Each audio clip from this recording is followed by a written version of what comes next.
Today we're going to be talking about the Second World War. What you see on the screen right now is the view of the coast of Normandy that American soldiers had on D-Day, which is June 6th, 1944. Before we get into the war itself, we have to talk about the things in the 1930s that led up to the Second World War. We'll start in East Asia and look at the impact of Japanese militarism. There was a big buildup during World War I, which made Japan already at that point in the late teens the most powerful country in East Asia. We spoke in a previous episode about the Treaty of Versailles and the ways in which non-white peoples were treated dismissively by the great powers of Europe and the United States. And that spurred on a nationalist movement in Japan, just like we see in a lot of places in Europe, for example. Now, the government of Japan was technically a constitutional monarchy, but the reality was that the military officers were the ones that held the real power. The monarch, the emperor, didn't really have much freedom at all. At a certain point, he's not even allowed to leave the palace. Industry expanded pretty dramatically, which helped Japan become that dominant power in East Asia. And really their greatest asset was their workforce. They were incredibly efficient in the production of war material. They were much more efficient than the totalitarian countries in Europe. But they're an island nation and they don't have very many raw materials. And when you find yourself in that kind of a situation, just like Britain in a lot of ways, you have to expand. You have to expand to be able to find the raw materials that you need to continue to operate an empire. And that was going to force Japan to have to expand. You can't really build an empire without acquiring territory. And Japan used the need to rid East Asia of the Western imperialists as their reason to become imperialists. The first target, besides Korea, which was already under the control of Japan, was Manchuria, that region in northeastern China. A lot of raw materials. The Japanese had had a lot of influence going all the way back to the war that they fought against Russia in 1904 and 1905. But they formally invade Manchuria in 1931, which is why a lot of people who are less Eurocentric look at 1931 as the year that the Second World War started, not when Germany invaded Poland. Because, you know, the invasion of China by an aggressive totalitarian military power, that's quite a bit similar to what happened in Europe. So they invade Manchuria. They then start moving on and hitting the coastal cities. So Shanghai was attacked when China started boycotting Japanese goods. That was their response to the boycott, was to attack Shanghai. Japan withdrew from the League of Nations. Remember, that was the thing that the Allies set up at the end of World War I that was going to, negotiate disputes between countries. It never really worked. The United States never joined it. So Japan leaves the League of Nations after the League condemned Japan for invading China. Japan was very aware that in East Asia, at this particular point, the country that could impact, or attack them and be their biggest threat was the Soviet Union. And so they entered into an alliance with Germany so that, kind of like what was the case with World War I, that if the Soviet Union attacked Germany or Japan, then the other country would join the war. Just as the increase in militarism was a huge factor in Japan, it was definitely the case in Germany as well. Germany also withdrew from the League of Nations, but this time it was just because the Nazis took control of the government. And almost immediately, they just stopped paying attention to the Treaty of Versailles. The Treaty of Versailles had all of these regulations put into place that would limit Germany from ever growing into a powerful military force again. So, for example, they were not allowed to have an army with more than 100,000 men. Hitler just immediately ignored that and started building up the military, and the Allies didn't do anything. An important context for the Allies not doing anything was the Great Depression. Everyone was a lot more focused on their own domestic economy rather than, Germany becoming a more expansionist power. They took a region, and you can see it on the map. It's a little yellow dot called the Saar Valley. It's a region in Germany. It was declared autonomous under the Treaty of Versailles, but they had a little election, a little plebiscite is what they call it, and they agreed to rejoin Germany in 1935. So that's the beginning of Germany acquiring more territory in the run-up to the Second World War. Another component of the Treaty of Versailles was that this larger region called the Rhineland, and that's the dark purple in the map, was supposed to be demilitarized. So that's the region of Germany that butts right up against Belgium and France. The Allies wanted to make sure that they weren't going to be invaded again, and making sure that the Rhineland didn't have any German military in it would have helped that. So the Germans remilitarized the Rhineland. So now Hitler is parking German military forces right next to Belgium and France again. And again, they don't do anything. Britain and France, at this point in the 1930s, weren't doing anything to try to stop Hitler. One place the two future sides of the Second World War did fight it out was actually in Spain. The constitutional monarchy that had existed in Spain for some time collapsed in 1931, and the new government, which was a liberal democratic government, proposed some reforms to Spanish society that both the military and the church were opposed to. And that was enough to start a civil war. So the military was led by a guy named Generalissimo Francisco Franco. That's him on the top image, and he led a military revolt against the legitimate government. And so you have the extreme Spanish nationalists, as well as the domestic Spanish fascist movement, which is called the Falange. So those three sides join up to try to overthrow the legitimate government of Spain.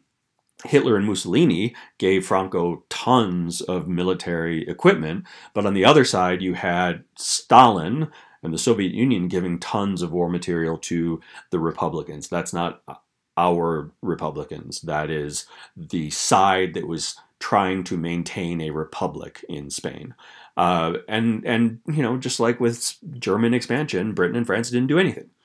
They were so terrified of having another war again that they just were willing to let a lot of stuff slide. And so after 3 years of war, the liberal democratic government collapsed, and Franco became the fascist dictator of Spain, and he stays in power until the 1970s. All right, so this one's a little bit complicated, so I got to explain. Germany was very interested in expansion. There's the German word Lebensraum, which means breathing room. Like Germany was looking for that, and so it was looking around in its immediate area and looking for territories to take. Germany helped engineer a coup in Austria to overthrow the liberal democratic government there, and replaced it with a pro-Nazi regime, which led to, in 1938, another German word, Anschluss. And what that means is, well, I don't remember what the German word actually means, but what happened is Austria joined Germany. So if you look at the map, you can see that the bright orange area at the bottom, that's Austria. And so Austria joins itself to Germany willingly, or at least, the pro-Nazi government of Austria was willing to do that. Hitler then turned his eye on Czechoslovakia, which is one of those new countries that was created after the end of World War I. There were more than 3 million Germans that lived in Czechoslovakia. mostly in a region called the Sudetenland. Now, if you look at the key, about right there in the middle of the key, you can see the shade of orange that represents the Sudetenland. So it's like this ring around the bright yellow area of Czechoslovakia, which was more of the native Czech people lived in those areas. So Hitler called for the ceding of the Sudetenland to Germany, and that was echoed by the Nazi leader in Czechoslovakia. The Czech Democratic president, right? They had a liberal democratic government also.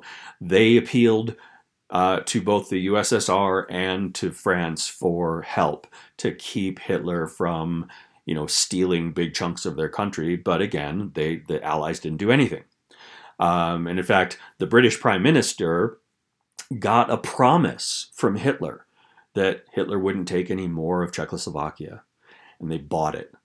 And because they bought it, 6 months later, Hitler just went in and took the rest of Czechoslovakia. And so by a few months before the start of World War II in Europe, all of the colored areas on the map were a part of Germany. So Germany's almost as big as the Holy Roman Empire was.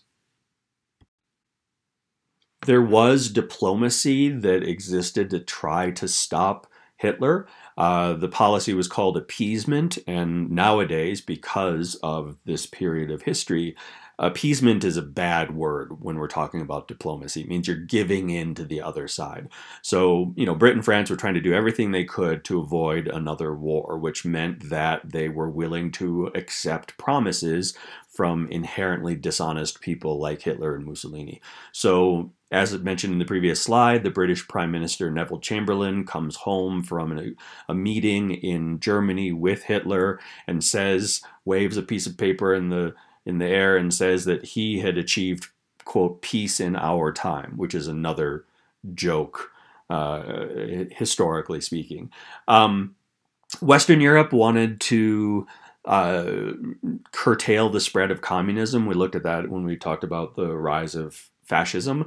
And so they were willing to bargain with the fascists because they saw the fascist regimes as being less of a threat than was Soviet communism, which was a huge mistake. So, and then in addition to that, as the Germans and the Italians are going through this process of building up their military extensively, Britain and France weren't doing that. France had some things that it was doing, but it wasn't doing enough, and it wasn't spending money wisely. And Britain, in the throes of the Great Depression, wasn't building up very much at all. But the red line that the Brits put down was that they would defend the sovereignty, the independence of Poland. So if Germany made a play to attack Poland, Britain would go to war.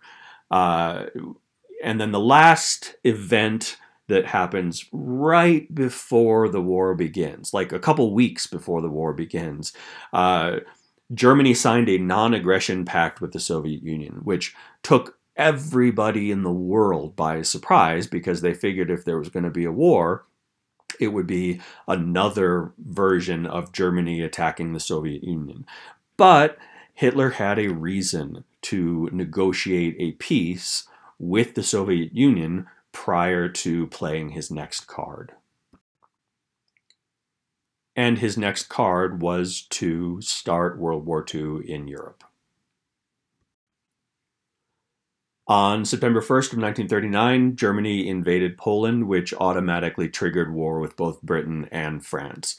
Now, that peace deal that Hitler had worked out with Stalin, part of it was to divide up Poland.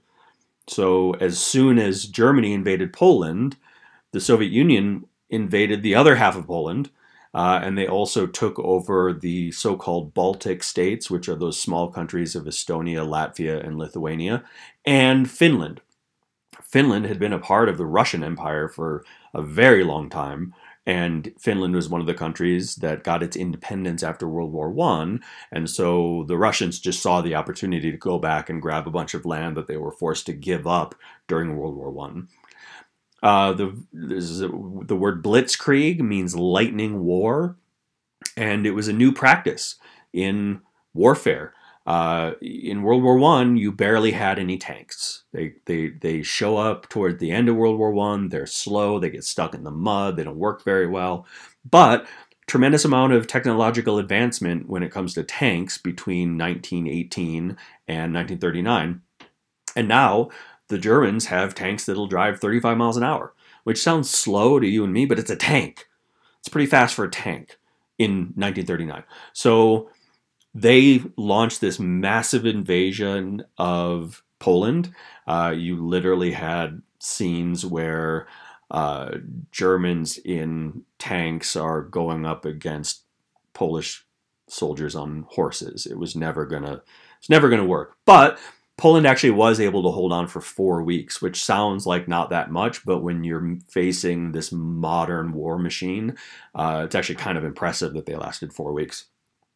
Then there's not a whole lot of war going on over the winter of 39 into 40, but in the spring of 1940, the Nazis go to work on Western Europe. Denmark, Norway, Belgium, and the Netherlands all fell very quickly to the Nazis.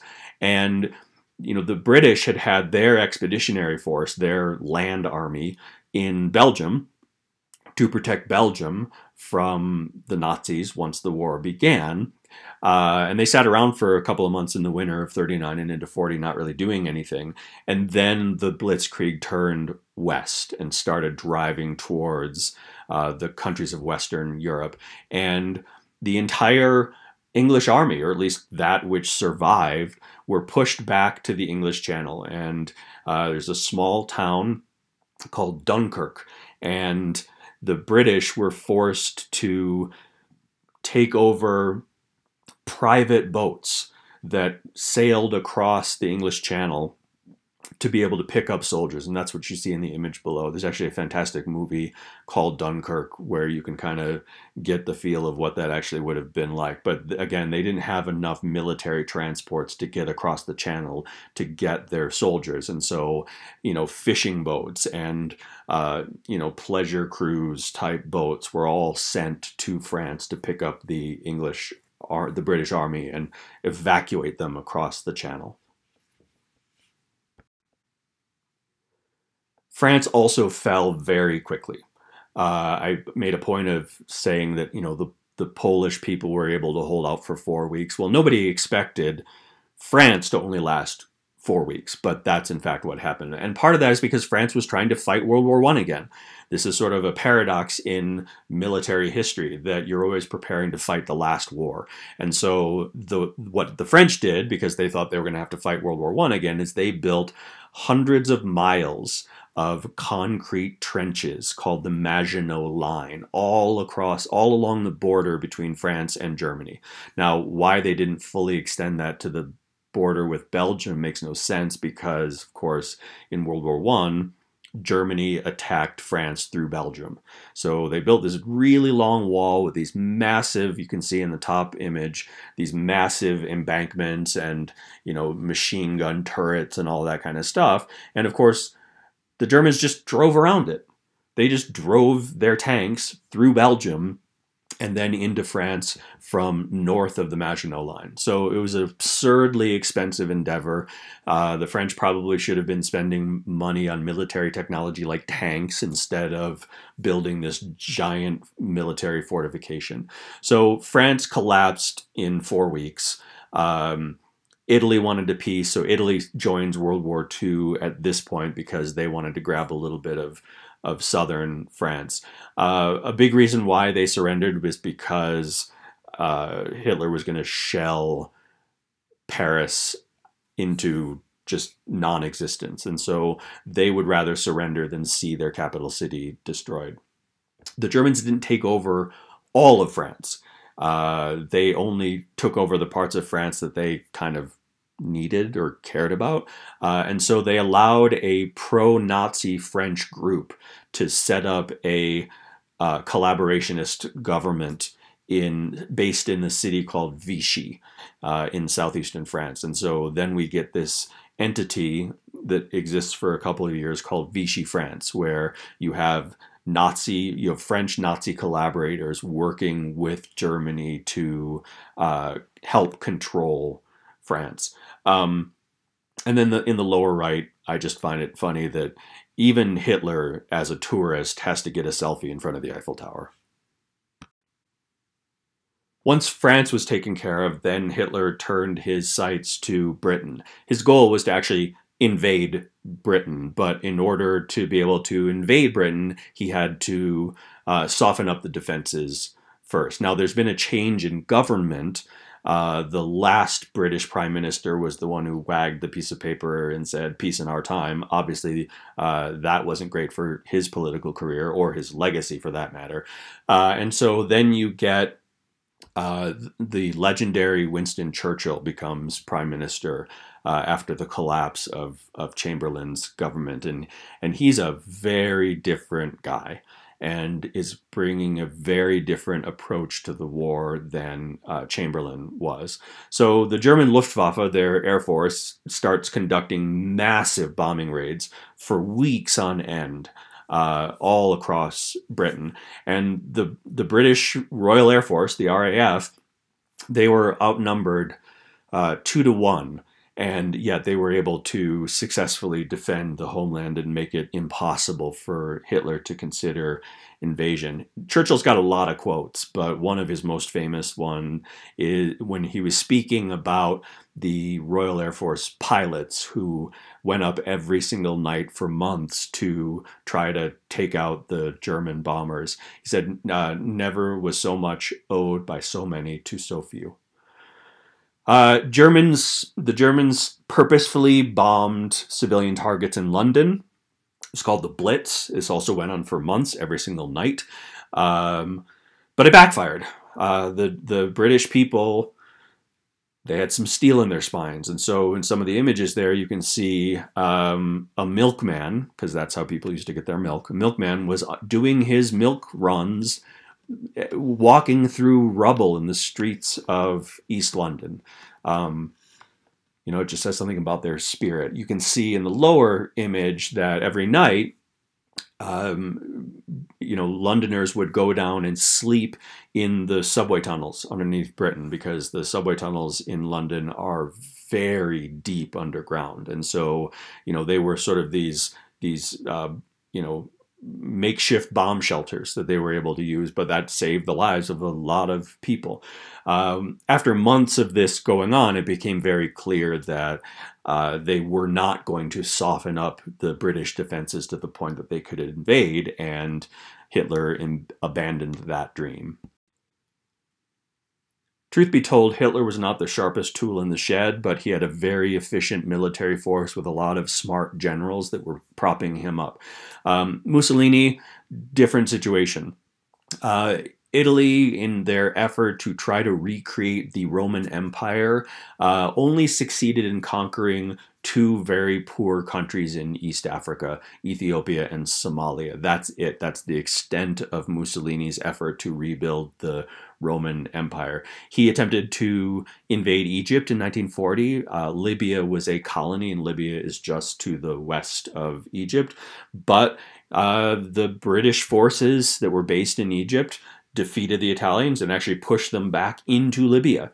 And that left Hitler with no choice but to send the German army into North Africa to try to, one, prop up the Italians, and two, defeat the British in Egypt. There were some very strategic goals that Hitler had for the Middle East, mainly getting more access to oil. And so you'd have to take out Egypt, the British troops in Egypt, to be able to get into Saudi Arabia. They also attempted to invade Greece. Italy also attempted to invade Greece, and very similar outcome. The Greek partisans were kicking the Italian army's butt, and that led to Germany and two of Germany's newer allies, Hungary and Bulgaria, to have to invade Greece and defeat the rabble that had done such good work against the feeble Italian army. If you recall, just before the start of World War II in Europe, Hitler negotiated a treaty or a non-aggression pact with Stalin, and that was just stalling tactic, and somehow Stalin didn't realize that. Hitler never intended to maintain peace. He just wanted to make sure that Germany didn't end up the way they were in World War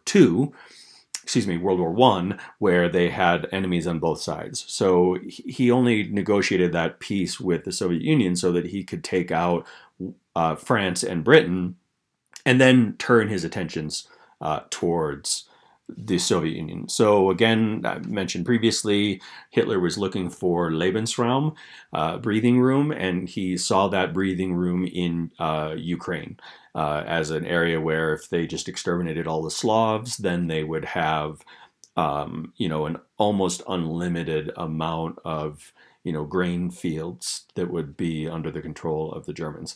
So in July of 1941, the Germans invade the Soviet Union.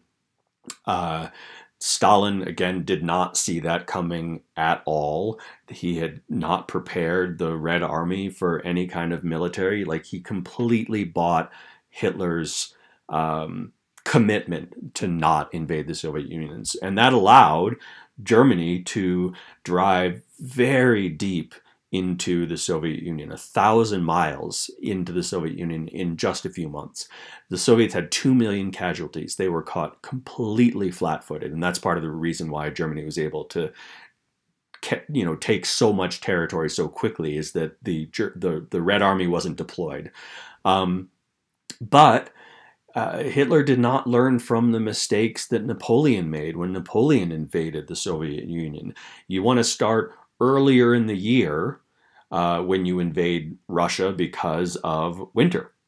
And Germany, Hitler didn't learn that mistake. And not only did he not learn that mistake, but the German army got to the suburbs of Moscow.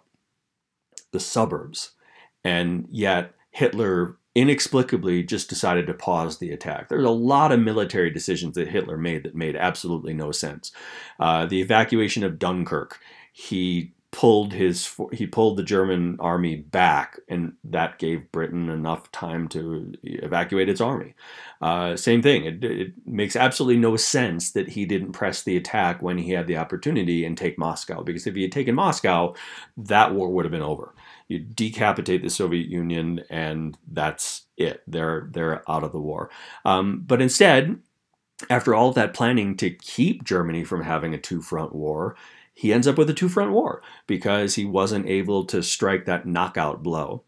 And exactly the same thing that happened to Napoleon happened to the Germans, and that is that winter came in, and it came in early. And the winter of 1941 and 42 was especially brutal. Because the German soldiers left Germany in July, they didn't bring winter gear with them. And so when winter starts in Russia in like October, they were not prepared. They didn't have any winter gear at all. A massive number of German forces died freezing to death because they didn't have the equipment that was necessary to protect themselves from winter in Russia. Setting aside the argument that the Second World War started in 1931 when Japan invaded Manchuria, we would say that Japan joined the Axis powers in September of 1940, mainly to be able to gain access to British and French colonies in East Asia for the purposes of gaining raw materials.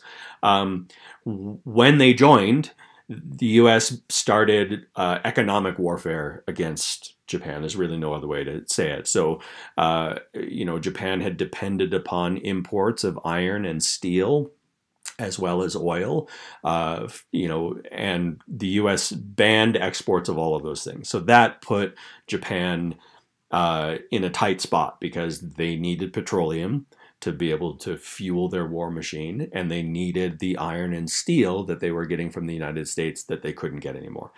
On top of that, once Germany invaded the Soviet Union in 1941, Japan felt much more comfortable in expanding because the Red Army was going to be tied up in Europe fighting the Germans, and therefore they wouldn't really have enough forces to be able to attack Japan. So Japan then invaded Vietnam, Laos, Cambodia. That's what was called French Indochina at the time.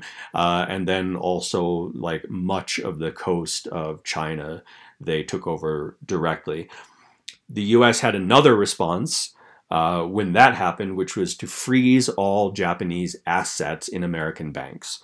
What that basically means is, countries will keep money in banks in other countries. That's a very common practice. And so what the U.S. did is they didn't steal Japan's money.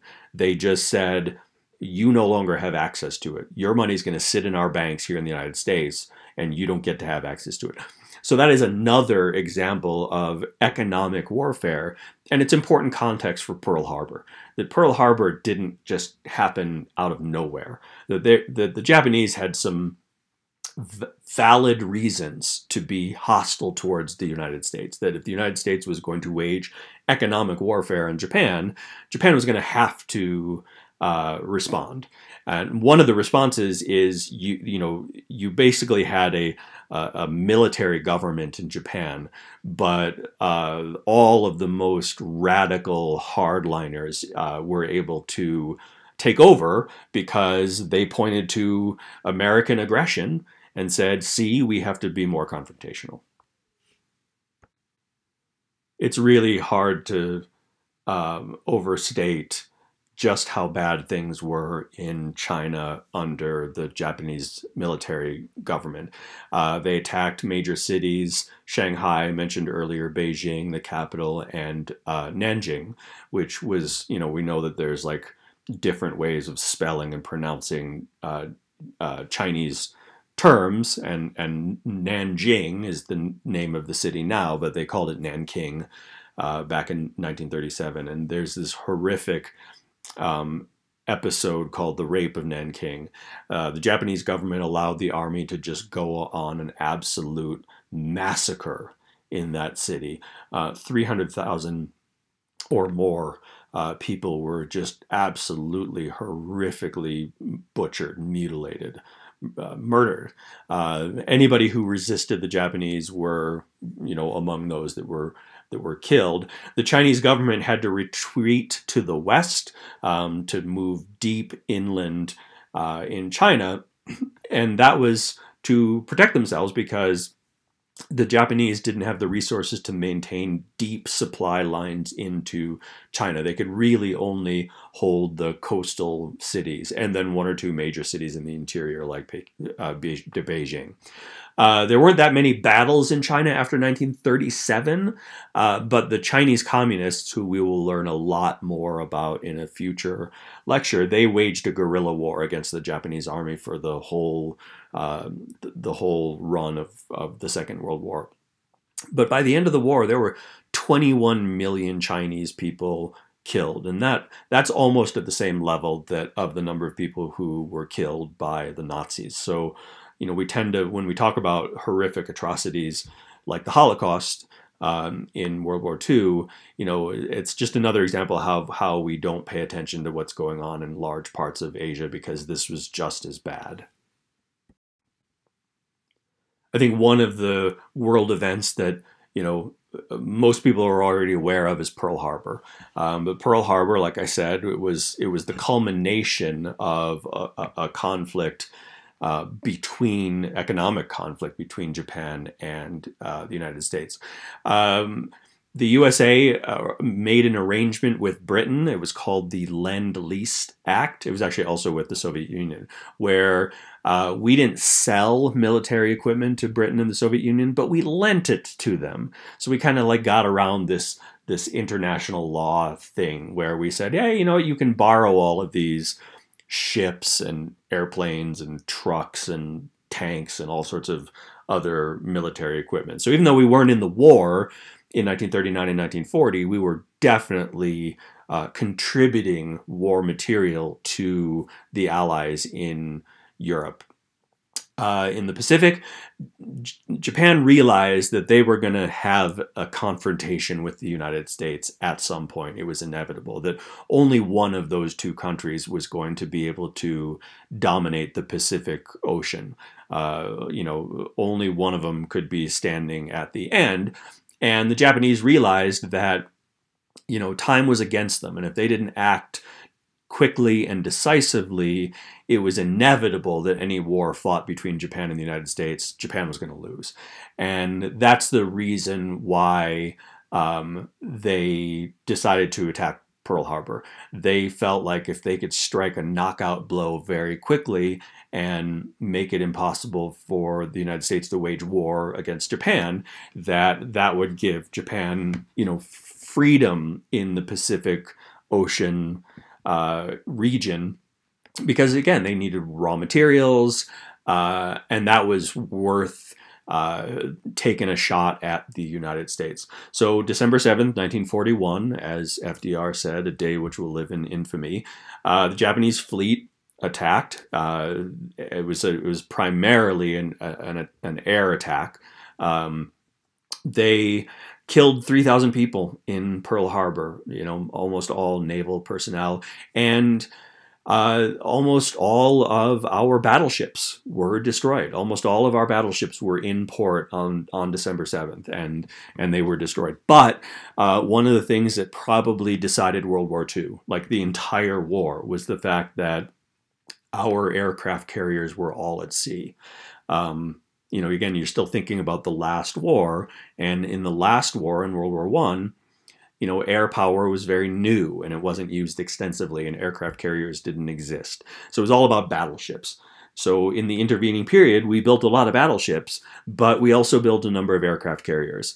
And those happened to be out at sea at that point, and that probably saved the United States of America during the war. And then another example of Hitler doing something incredibly stupid, which was on December 8th, 1941, Hitler declared war on us. We didn't declare war. I mean, we did, but like we didn't start a war with Germany. Germany saw after Pearl Harbor, still, like nobody really understands why, that that would be the time for Hitler to draw the United States into a European conflict as well, which was a spectacularly stupid thing to do. If he had stayed neutral, we might not have ever gotten into the war in Europe, and he might have won the war in Europe. We can't know, but it was an incredibly stupid thing to do. I wanted to show you guys some wartime propaganda posters. One of those you've definitely seen before because it's a meme now, keep calm and carry on.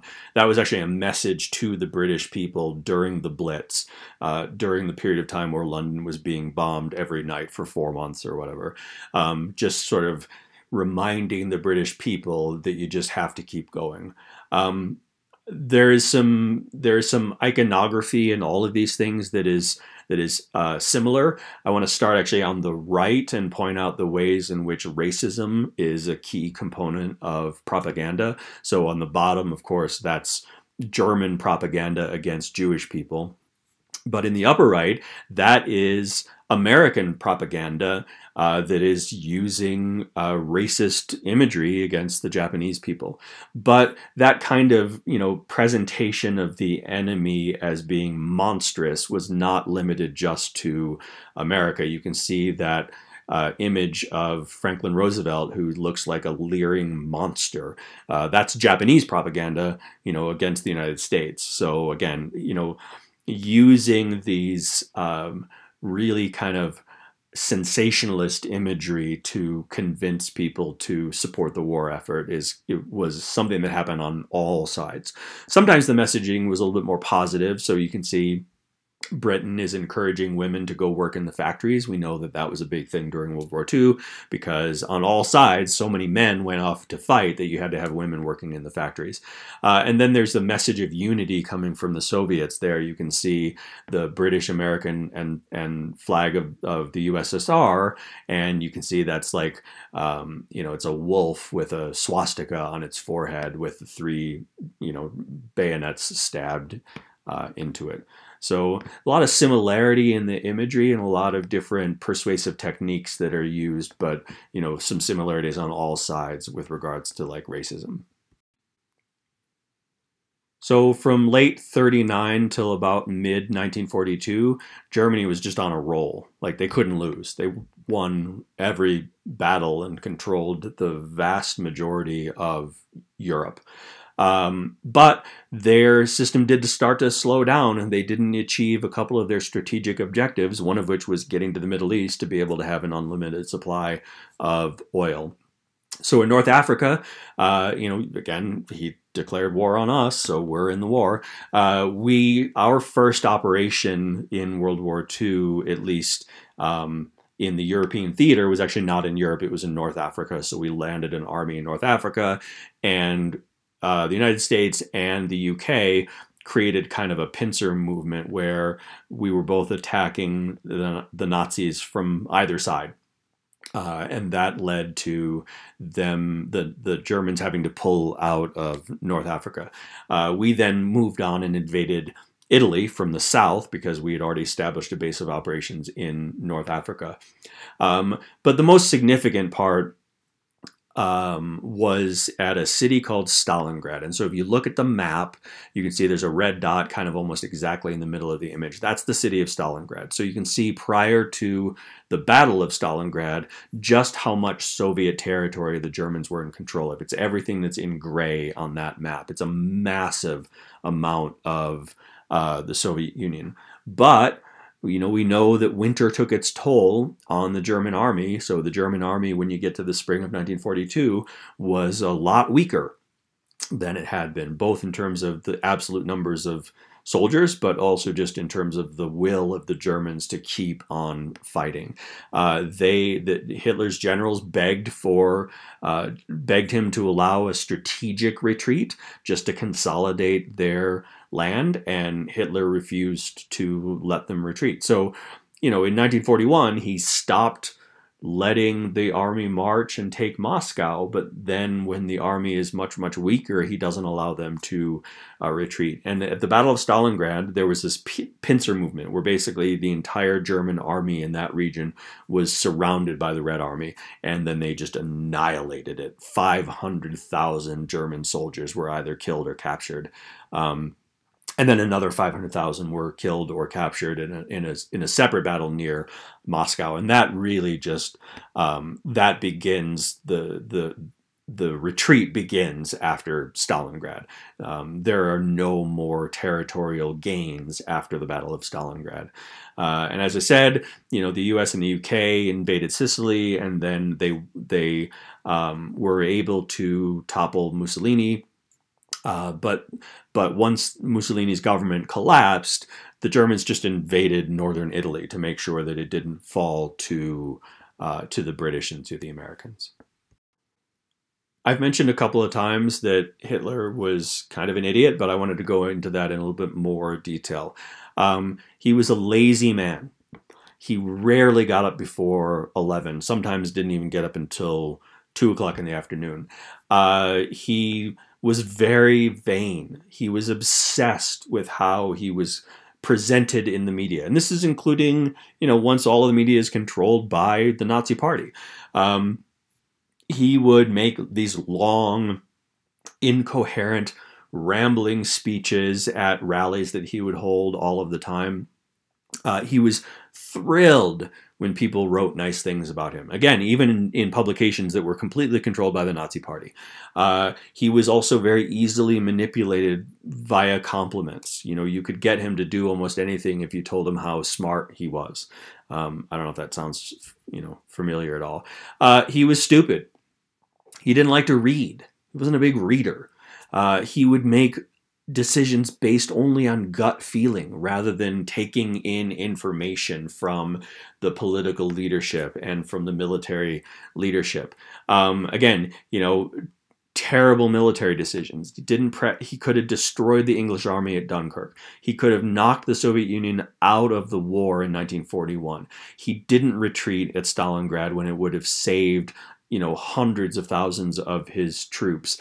And prior to the Normandy invasion, D-Day, his generals were warning him that that was where the Allies were going to land.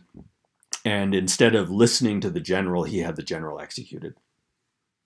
I want to turn back to the Pacific theater, which is how we refer to the war in Asia, but also all of the island nations. After Pearl Harbor, the Japanese very quickly attacked all of the British and American colonies in East Asia and took them all. So the British colonies of Singapore, and then the American, essentially our colony, the Philippines, Indonesia, that was controlled by the Dutch, but the Dutch, that was part of the agreement with Hitler that they would get Indonesia. Singapore actually had an event very similar to Pearl Harbor. The Japanese went into and took out most of the British fleet in Asia that was in the harbor in Singapore. The only attack that was made on American actual territory, right, not island possessions like the Philippines, was when they did attack. There's this long island chain, like a 1,000-mile long island chain that's a part of Alaska called the Aleutian Islands, and that was the only place that was actual American territory that was attacked by the Japanese, or the Germans for that matter. Air superiority.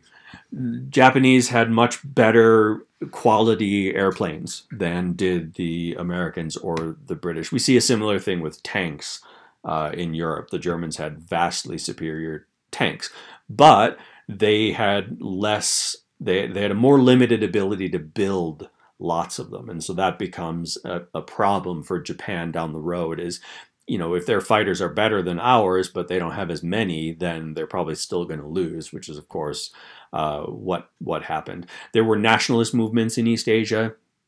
Talked about China already, but also some nationalist movements in Indochina that become, eventually lead to the Vietnam War, but that's, a few decades later. But the Japanese brutally suppressed all of those nationalist movements because obviously they saw them as a threat to their control of those areas. The Second World War in the Pacific was all about getting control of strategic islands. So the bombing of Pearl Harbor was really the first step towards Japan's goal of actually conquering the Hawaiian Islands, because they would be able to use the Hawaiian Islands as a base of operations to be able to attack the mainland United States. One of the most significant battles of the entire war, right up there with Stalingrad and D-Day, which we'll get to in a moment, was the Battle of Midway. Midway is a tiny island at the westernmost end of the Hawaiian island chain. There's barely enough room for an airstrip on Midway Island. But there was the turning point of the war, because Japan wanted to grab Midway Island because they could use Midway Island as a base to attack the rest of the Hawaiian Islands and then eventually the United States. The Battle of Midway was an aircraft carrier battle. The ships never came into visual range. It was all done by airplanes. We had fewer carriers. We only had 3 aircraft carriers, and the Japanese had, I believe, 5 at the Battle of Midway. And partly luck, partly superior Air Force operations, we were able to destroy all of Japan's aircraft carriers, and we only lost 1 of our own at that battle. And that at that point, going forward, Japan's on the defense for the rest of the war. We were able to produce dozens of new aircraft carriers after the Battle of Midway, and Japan was able to produce a handful, certainly fewer than 10. So, there's not really any way forward for Japan after the Battle of Midway. So you have this moment in the summer of 1942 with both Stalingrad and Midway that represents the turning point of the entire war. After that, you have both Hitler's on the defensive in Europe and Japan's on the defensive in the Pacific. And so after the Battle of Midway, we're able to start pushing into the Western Pacific Ocean, fighting major battles at a whole bunch of different islands between 1942 and 1944. So major battles in New Guinea, in the Solomon Islands, in these very small islands of Iwo Jima and Okinawa. The image on the bottom of this slide is a very, very, very famous image. There's even like a statue somewhere that looks exactly like this photograph. That's the Battle of Iwo Jima. So that's just an iconic image from the Second World War, and it was from Iwo Jima. As the situation got more desperate, Japan turned to the use of kamikaze. I know that's a term that is very familiar to everybody. So, using pilots and their airplanes as bombs to try to take out American, naval ships, primarily aircraft carriers. We had essentially unlimited supplies to be able to fight the war. And as we know, because the acquisition of raw materials was so important to Japan early in the war, that they did not have unlimited supplies. And so by the summer of 1942, few people were wondering if Japan was going to win the war. It was more a question of how long is it going to take the United States to be able to win the war. I've already mentioned D-Day a number of times. The title slide is from D-Day. It was the Allied invasion of Europe. It had been planned for years. They knew that they were going to go into France. They were going to have to base their operations in southern Britain. The Germans expected the invasion to happen at the narrowest point in the channel. And in the map that's on the screen, you can see that little box in the upper right-hand corner, Dover to Calais, that's like 20 miles. So if you wanted to reduce the amount of time that you had your invasion force at sea, that's the place to go. And, the Allies took advantage of that belief. The Americans created an entire fake army and entire fake military bases by Dover, so that when the Germans flew reconnaissance missions over Britain, they would be able to look at the photographs and see a massive military base that was entirely fake. They had the tents, they had inflatable tanks, so that when you see images from the sky, you think you're looking at tanks when you're really looking at balloons. They created an actual fake military division so that German spies, because of course there were German spies everywhere, German spies around Dover would see U.S. military personnel walking around with fake insignia on their uniforms to perpetuate the idea that the Americans were building up a massive invasion force near Dover, when in fact that was not true at all. We were going to invade Normandy all along. Normandy, you can see all the arrows pointing to the region of Normandy where we actually invaded. So on June 6, 1944, that is D-Day, a combined force of Americans, Brits, and Canadians launched what was the largest amphibious assault in human history. We moved 2 million men across the English Channel to France. Not all on the first day. It took a while to get 2 million men there. But by August, right, 2 months later, the Germans had been completely pushed out of France. Now, right around D-Day, the Allies got a lot of help behind the lines from the French resistance. There had been a French resistance that had been conducting, really the term we should probably use is terrorist operations against the Germans. And they did a lot of work behind the lines prior to D-Day, cutting telephone lines and messing around with, railroads and all of that kind of stuff. Just like with the Battle of Midway, after D-Day, it wasn't a question of if the Germans were going to lose. It was a question of when the Germans were going to lose. And so at this point, by late 44, early 45, you have the US, the British, the French, who are all attacking the German army in the West. And then you have the Soviet Union, who is attacking the German army in the East. The Germans had some great technologists. They had a lot of scientists that helped them in their war effort. They invented rockets. like the modern day rocket, those were invented by Germany, and they were used quite extensively on Britain, but it was too little too late. So yes, you had lots of people living in British cities who were constantly afraid of these giant V1 and V2 rockets that were just crashing down on their cities. But there just weren't enough of them, and it was too late for it to be able to make a difference in the war. We did respond, though. The Allies were, certainly guilty of doing terrible things as well, and we firebombed some major industrial cities in Germany, Dresden and Leipzig, which killed as many people as were killed in Hiroshima and Nagasaki on the day of the bombs. Not, there was no radiation with incendiary bombs, but we leveled those cities. And so, we need to acknowledge the things that, sometimes even your side does in a war that's pretty dark. European fascism had a really bad last week of April of 1945 because on April 25th, the American and Soviet armies met on the Elbe River, which is right in the center of Germany. So, at that point, Germany was almost completely occupied. 3 days after that, Italian partisans execute Mussolini. That is his corpse hanging upside down in the image on the right.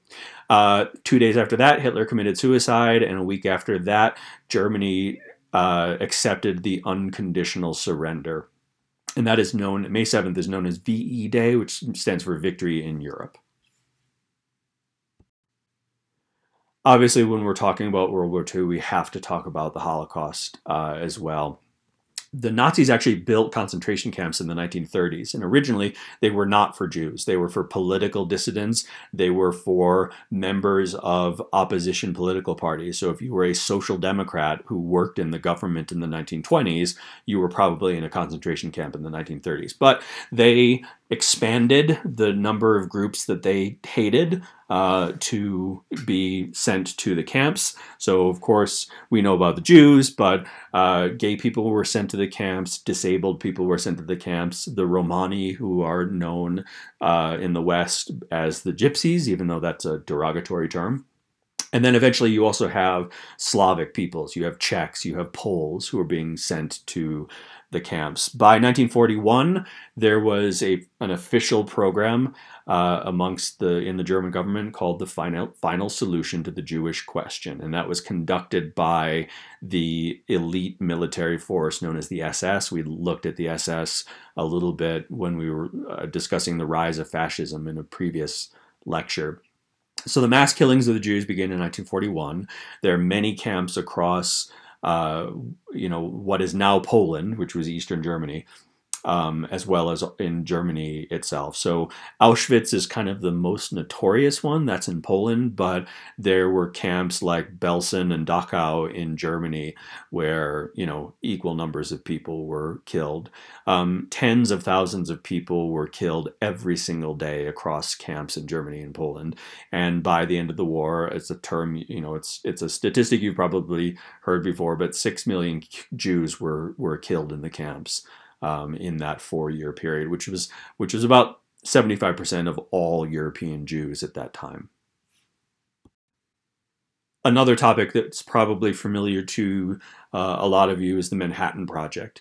We started researching an atomic bomb pretty early in the war. In fact, before the war, in the late 30s, we were at least investigating it. Germany was also trying to build one, but obviously they failed. But it was a collaborative effort.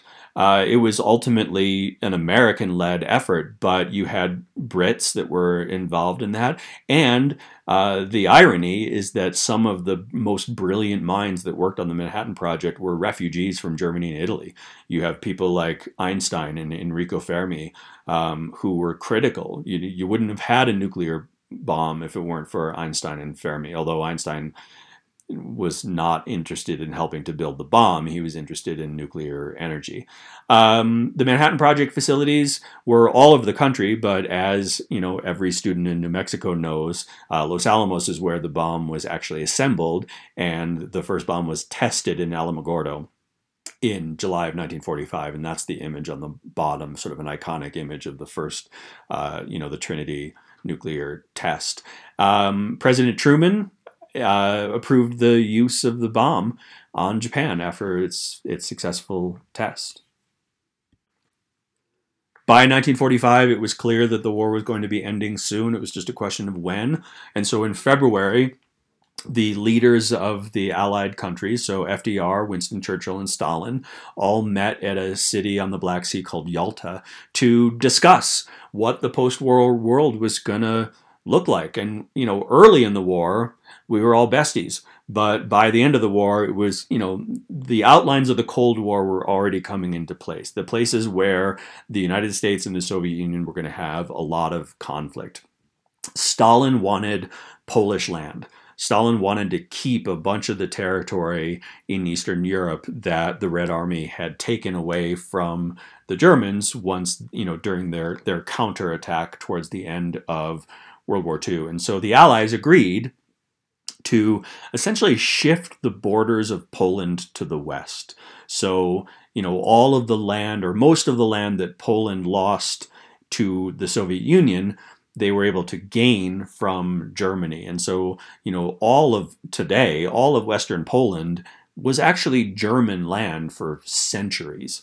But, you know, you lose a war and there are consequences. And then at Yalta, Stalin agreed that once Germany was defeated, that then the Soviet Union would join the war against Japan. But that came very, very late. Another big thing that came, you know, out of those discussions at the end of the war was the United Nations. At the end of the war, people realized that the old concept of a League of Nations was actually a really good idea, that if we had some sort of international body where we could discuss conflicts rather than just going to war, that would probably be a good thing.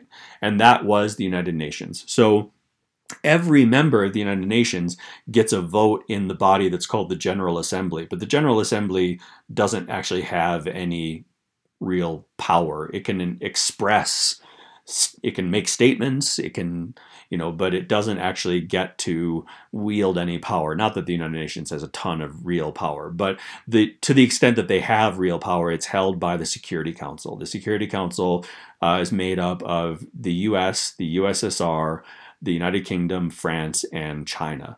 Now, it wasn't communist China at that point. It was the nationalist Chinese government that got that seat. And that still exists to the day. The Security Council, to this day, is made up of those 5 countries, despite the fact that one could argue that maybe France shouldn't have that seat anymore and maybe India should. But that's, you know, that's not going to change anytime soon. Everybody knows about the nuclear bomb. Everybody has heard of Hiroshima and Nagasaki, but just to review it, August 6, 1945, we dropped the first atomic bomb on Hiroshima. 30,000 people died on impact, or, you know, shortly thereafter. But, you know, over a period of years after Hiroshima, another 100,000 people died because of the radiation. 3 days later, we dropped the second bomb on Nagasaki. That killed 65,000 people. And then again, you have another, you know, couple 100,000 people who die as a result of radiation. Now, oftentimes when we talk about the Cold War, we'll say that, you know, Hiroshima, the bomb that we dropped in Hiroshima was for Japan, and the bomb that we dropped on Nagasaki was for the Soviet Union, meaning that we needed to drop a second bomb to be able to convince the rest of the world that we had a lot of bombs. And if they wanted to mess around with us going forward, they should consider the possibility that we would nuke them also. Now, the reality is that when we dropped the bomb on Nagasaki, we had 0 bombs left. We only built 2, and we used them both. But it was a bluff, and it was a bluff that, you know, worked for the most part. After Nagasaki, the emperor surrendered. Now, remember, the emperor had essentially been a prisoner of the military junta that controlled Japan during that period of time. But with some of the palace staff, he was able to sneak out of the chambers that they kept him kind of locked in, and he's able to get to a radio room. And he went on air, just broadcast straight to the Japanese people that they were surrendering. And because the Japanese people there was this culture of almost worshiping the emperor that had existed for centuries, and they listened to him. So even though the military wanted to keep fighting after Nagasaki, the people collectively surrendered because the emperor told them that they were surrendering, and so they laid down arms, and that was it. And you get what's called VJ Day, which is victory over Japan. And another really iconic image you see on the bottom there of, not that this would be anything close to okay by 21st century norms, but the sailor who just grabbed a random woman in the middle of Times Square and kissed her and ended up on the cover of a really important magazine back then called Life magazine. But it stays with us as being one of the most iconic images from this period of history. Let's take a moment now and look at the consequences of the Second World War. About 6 weeks before the end of the war in Europe, FDR died after a long illness. And so, in February of 45, you had FDR and Churchill and Stalin meeting. But after the war in Europe ended in July of 45, they had another conference. But at this point, Truman is the president, and he is the person who's representing the United States, and he's got a very different tone. He is much more aggressive with Stalin, whereas FDR recognized the need to be able to work with the Soviets to be able to win the war. Truman accused Stalin of breaking the promise that he made at Yalta to allow free elections in Eastern Europe by using his military power, because the Red Army was occupying every country in Eastern Europe at that point, and he installed pro-Soviet governments in each of those countries in Eastern Europe. Truman was a hardcore anti-communist, and he was really alarmed by the spread of communism in Eastern Europe, and announced this idea of containment, that it was going to be official foreign policy for the United States to do everything that it could to contain communism, to keep communism from spreading. And so the combined aggressive efforts by both Stalin and Truman helped kind of set up the fault lines of the Cold War. At this point, we're the wealthiest country on earth. And we recognized that the only way we were going to keep Europe from completely falling to Soviet communism would be to rebuild countries with our money. So George Marshall, who had been a general but was by 1947 the Secretary of State, he offered money to rebuild societies to any European country that wanted it. All of the countries of Western Europe that had been involved in the war took that money. So the Low Countries, that's Belgium and the Netherlands, France, of course. We gave a little bit of Marshall Plan money even to Great Britain. And then the western portion of Germany. They all took the money. Poland and Hungary and Czechoslovakia, which were all occupied by the Red Army, they all wanted it also, but Stalin didn't let them, because Stalin felt like if he let them take the money, then those countries would align themselves with the United States and with Western Europe, which probably would have happened, because that's exactly what happened in Western Europe. And it was a massive success. The investment that we, the United States, made in Europe in the late 1940s is the reason why Europe now, even more so than the United States, is the kind of the bastion of liberal democracy in the world. So that's why Western Europe thrived after the war in a way that Eastern Europe didn't. Stalin went in the opposite direction. He spread these really brutal Soviet policies into Eastern Europe. All of the stuff that he was collective farming and all that horrible stuff that he was doing in the 30s, he's now forcing those policies on countries in Eastern Europe. And to this day, in the 21st century, Eastern European countries still lag behind Western European countries economically. Whereas if they had participated in the Marshall Plan, they would probably be as vibrant and successful as the countries of Western Europe are today. So this really amorphous event called the Cold War begins in the late 1940s. And there are a lot of different aspects of the Cold War that I'll discuss in future lectures. But the end of the war left Germany divided between the Allies, and not just the country, but the city of Berlin itself was also divided. Berlin is in the eastern portion of Germany. And if you look at the color-coded map in the upper right-hand corner, you can see that the 4 victorious allies each took a region of Germany. So you've got that eastern region in red that was occupied by the Soviet Union. But that sort of multicolored dot in the kind of the middle part of Eastern Germany, that's Berlin.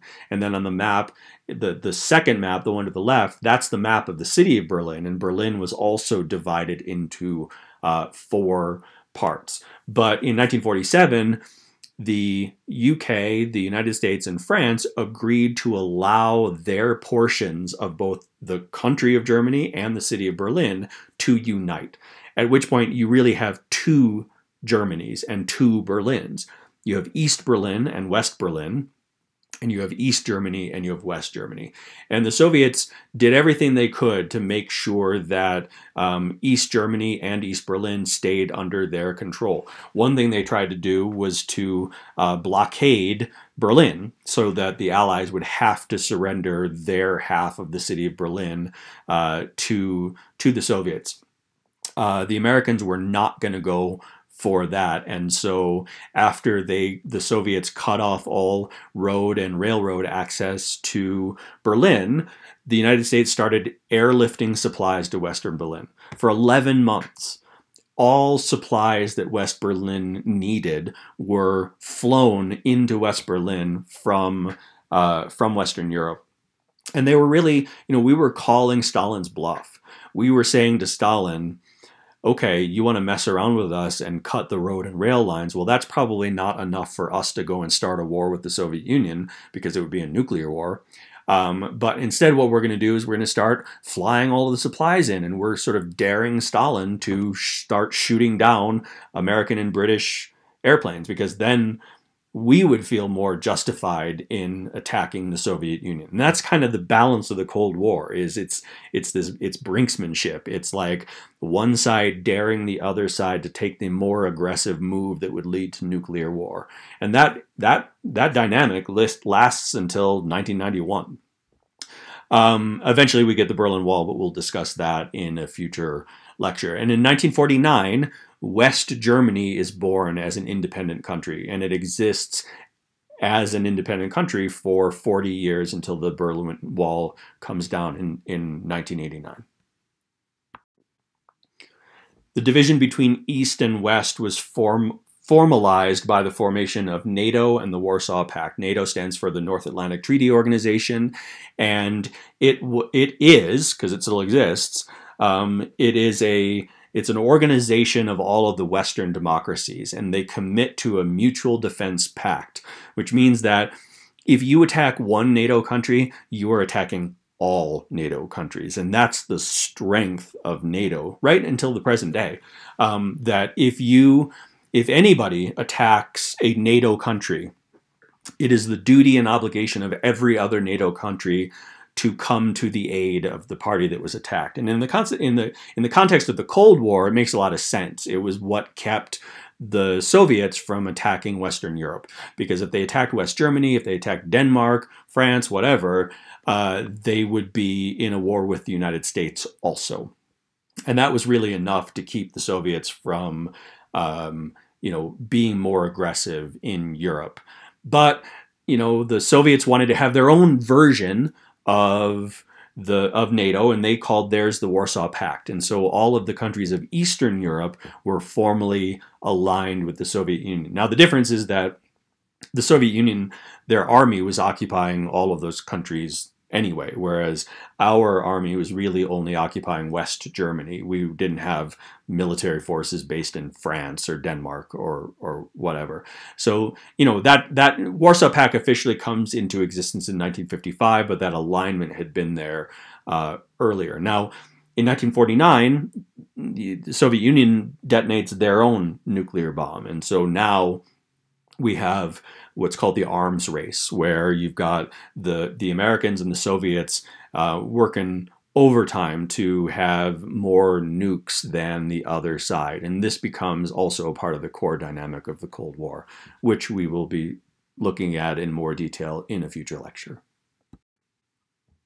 Congratulations on making it all the way to the end of the presentation. Feel free to check out any other videos that I have on my channel.